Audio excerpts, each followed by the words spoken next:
Good morning, kiddos. I'm going to talk today about the book that we're going to start, The Outsiders.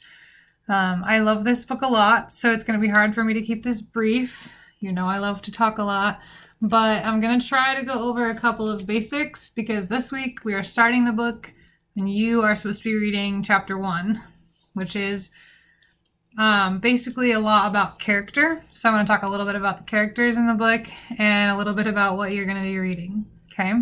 So The Outsiders was written by S.E. Hinton when she was 16 years old. It was published in 1967 when she was 18. And as much as that sounds like an old book, I think you're going to love it. This is often my kids' favorite book every year. So I'm really looking forward to reading this with you. It is from the point of view of a boy named Ponyboy Curtis. This is a random model that they took a picture of, but that's who they imagine Ponyboy to look like. He has longish dark hair and green or blue eyes, and he wishes he was as cute as Paul Newman, the movie star, who you should Google if you want to.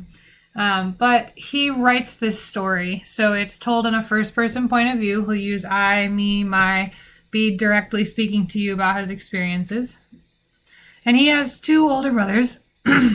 His older brothers' names are Soda Pop and Derry, short for Daryl. And yes, Ponyboy and Soda Pop and Derry are their real names. We'll get to that in a minute. He also has a best friend named Johnny Cade. That's the cat. And,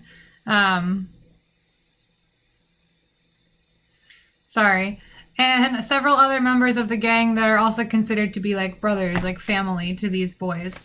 One of the confusing character name problems in this book is that there is another character named Dallas Winston, and Dallas Winston is a super unique character. You're not going to get his personality confused, but Dally and Derry sound the same and look the same on the page a lot, so just keep in mind that Derry with 2 R's is Ponyboy's eldest brother and probably the most mature father figure of the group, and Dallas Winston, Dally with 2 L's, is the bad boy of the group, the one that looks after Johnny Cade but gets himself arrested too often, okay?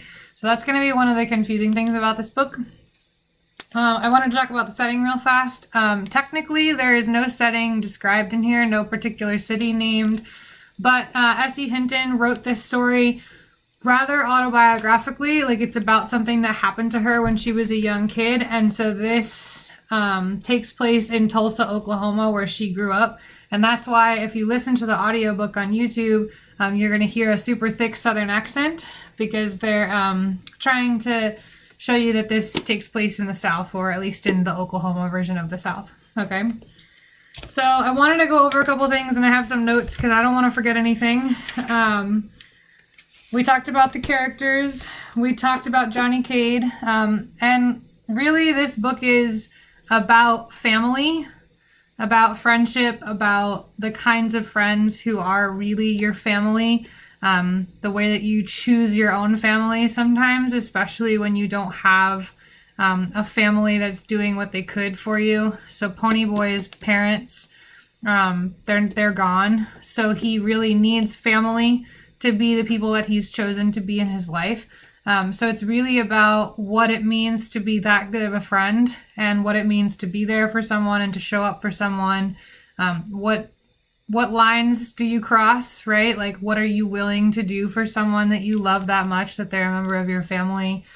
How do they inspire you to be a different kind of person, or a better kind of person, or a worse kind of person? How do we choose those family members, and how do they choose us? That's really what this book is about. I've heard it's about brotherhood. That's a term that I hear a lot. Like, what does it mean to be someone's brother? And we use that term to mean not just like male relationships, right? But like the brotherhood of man. Like, what does it mean to be there for each other in community and stuff like that? So I think that's going to be really clear at the very beginning, the way that the Greasers, Ponyboy's gang, are really a family together, okay? It's also about being different, right? So the title is The Outsiders for a reason. When you don't belong to the best parts of society, when you don't have the resources that the best parts of society have, when you're not wealthy, or you don't speak the language, or you don't fit in, or you don't have a particular correct kind of way of behaving or speaking, maybe you don't have the education level people expect, you might be considered to be an outsider, right? Someone who's been put on the edges of society. We call that marginalization. When someone is marginalized, they're put on the outside of society. And the greasers are often marginalized. Some of them because they didn't get to finish high school. Some of them because they don't speak correctly, or they don't drive the right kinds of cars. They don't have the money for the right kinds of clothes, because they don't have families that function well. And so really this is about being different, but also how can we also be the same, right? How can we recognize humanity in each other? How can we recognize shared values, shared beliefs, shared experiences? How can we be there for each other even if we feel like we're different from one another? So we're going to be exploring that a lot as well. And really all the books that we've been reading this year together have been about the same concept, right? And that's like our essential question. So how do we create an identity for ourselves while being a part of a community, right? So how do we form an identity for ourselves means, how do we figure out who we are? How do we figure out what that means, right? What does it mean? Who are you, right? Like, what do we believe in? Where do we belong? What kind of person are we, right? And do we answer those questions by being a part of a group or by being an individual, or both, right? Some kind of mix of the two things. How do we define who we are and what kind of person we are? So we could do that as a member of a group, right? So we could identify as a member of a particular religious group. We could identify as a member of a particular ethnic or racial group. We could identify as a particular member of like a country, like being a citizen of a country, right? So for Jonah for Jonas and the Giver, sorry guys, for Jonas and the Giver, like he was a 12 in his community, and they were aware that there were other communities, but they were members of their community, and he was a member of a group within that community, right? For Anne Frank in the Diary of Anne Frank, like being Jewish is a huge part of her identity, right? Not just because it caused her to be in the Holocaust, to be taken away, to have to hide, to be marginalized, but also because it's about her faith. It's about celebrating holidays with her family and what she believed in, and believing that there was really good in people, and that her faith told her that there were better things coming for her, right? So she identified as being Jewish, as being a member of a group. But she also was an individual within that. Peter didn't feel like he believed in the same kinds of faith that she did. Even though they're both Jewish, he kind of struggled with a faith in God while all of those terrible things were happening to him, right? So sometimes we step away from a group and we don't really want to identify as all the parts of that group, right? And so we want to create an identity that's separate. And some people really feel like they want to fit in. Jonas, for sure, by the end of The Giver, is like, this community, no way, right? We need to be out on our own. We need to go away.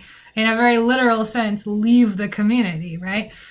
So, for Ponyboy, is part of his identity being a greaser because he wants to be like them? Or is he different from greasers? And does that somehow change who he is if he is different from the rest of the greasers, right? We can also identify as part of like a group, like a family, right? So this is a crazy time period, this pandemic that we're in, right? And so a lot of you are spending time with loved ones way more than we would in our busy everyday lives.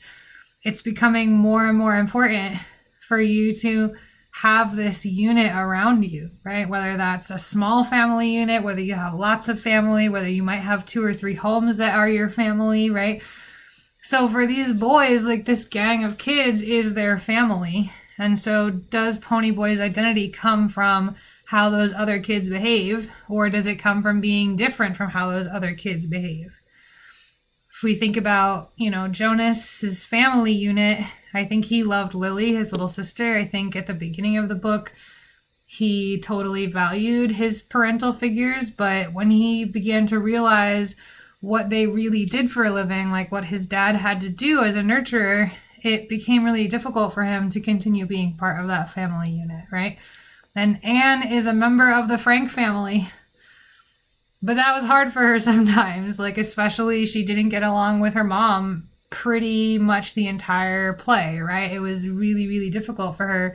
And when they had to be a family of 8 with these other people that aren't in her real family, that was really difficult too, especially because the other parts of that family didn't seem to value who she was, right?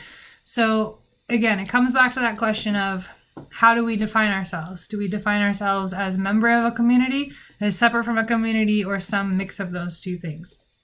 So I want you to keep thinking about those questions while you're reading. And specifically in this chapter, you're going to meet a lot of characters. You're going to meet like 8 or 9 characters. I want you to think about names of characters.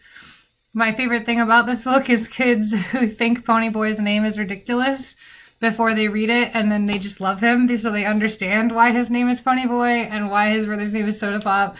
I want you to realize how names can be a part of that identity and how they can help us celebrate our uniqueness and also celebrate our togetherness and our community. And think about how holding on to names can be really important for people that are pushed on the outside of society. Holding on to those unique monikers, things that make, us exactly who we are, separate from other people, how that can be really important for kids that are getting told, you're a greaser, you're a separate, you're a thing that belongs in this group that we don't pay attention to in this society, okay? So think about how names can be really important for marginalized communities. And we're going to come back to that idea again and again and again and again.